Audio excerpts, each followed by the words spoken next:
नमस्कार मित्रांनो, आज आपण गणपतीची माती कशी मळतात ती बघूया। आता मी गोण उघडतोय।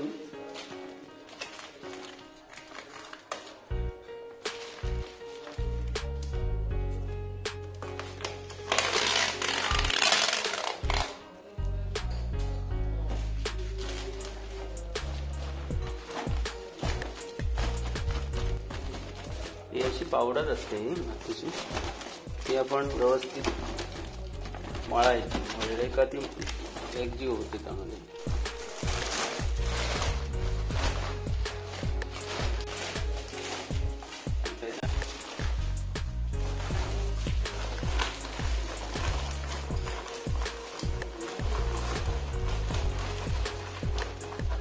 बऱ्याच लोकांना प्रश्न पडतो की ही माती येते कुठून।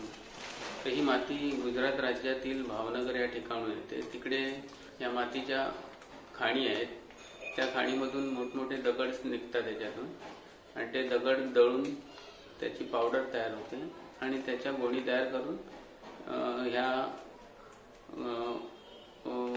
येतात आपल्या इकडे, आणि त्याच्यानंतर आपण त्याची मळून त्या मूर्तींसाठी वापरतो।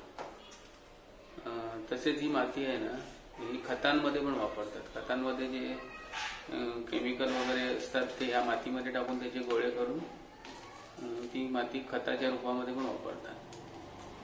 असा या मातीचा उपयोग आहे। कारण बऱ्याच लोकांनी कमेंट्समध्ये प्रश्न विचारला होता की ही माती येते कुठून, म्हणून त्या संदर्भात हे स्पष्टीकरण केलं आहे।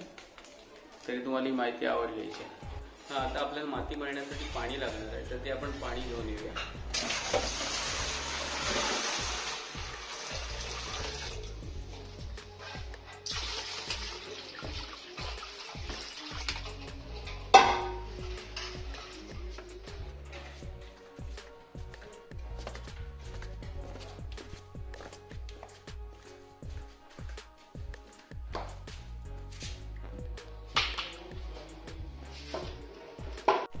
आपण चपातीचं पीठ कसं मळतो त्या पद्धतीने अंदाजाने पाणी टाकत जायचं याच्यामध्ये आणि त्याचे गोळे करायचे।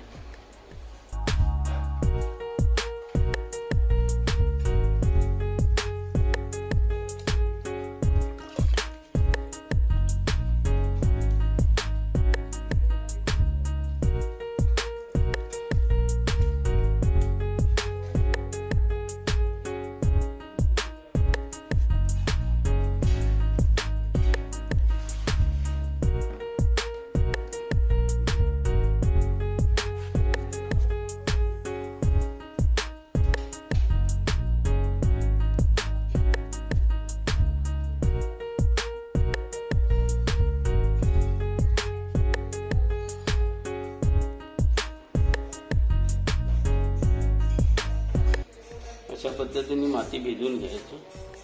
भिजवून घेतल्यानंतर त्याच्यात सुकी पावडर टाकून त्याचे गोळे करायचे। गोळे एकदम कडक पण नाही करायचे आणि एकदम नरम पण नाही करायचे, जेणेकरून ते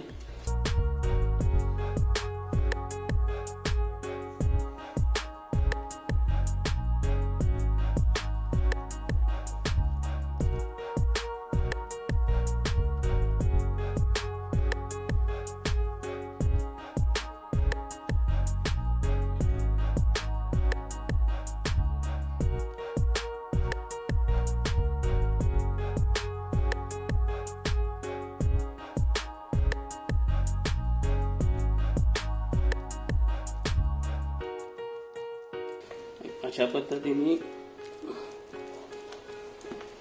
मातीचा गोळा तयार करायचा।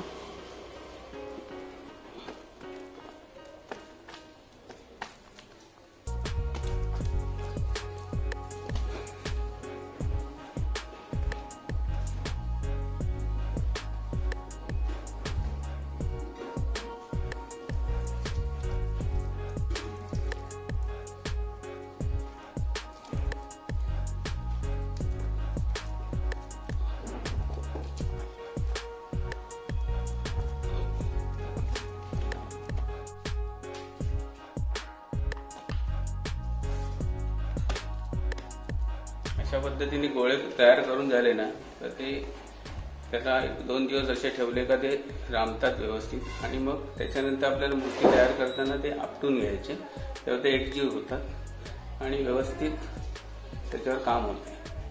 अशा पद्धतीने आपली माती मळून झालेली आहे. आता ह्याच मातीतून आपण पुढच्या व्हिडिओमध्ये गणपतीची मूर्ती तयार करणार आहोत. तर ती मूर्ती बनवण्याचा व्हिडिओ तुम्ही बघा आणि तुम्हाला जर ही माहिती आवडली असेल तर तुम्ही या चॅनलला सबस्क्राईब करा, लाईक करा, शेअर करा. आपण पुढल्या व्हिडिओमध्ये परत भेटूया. नमस्कार.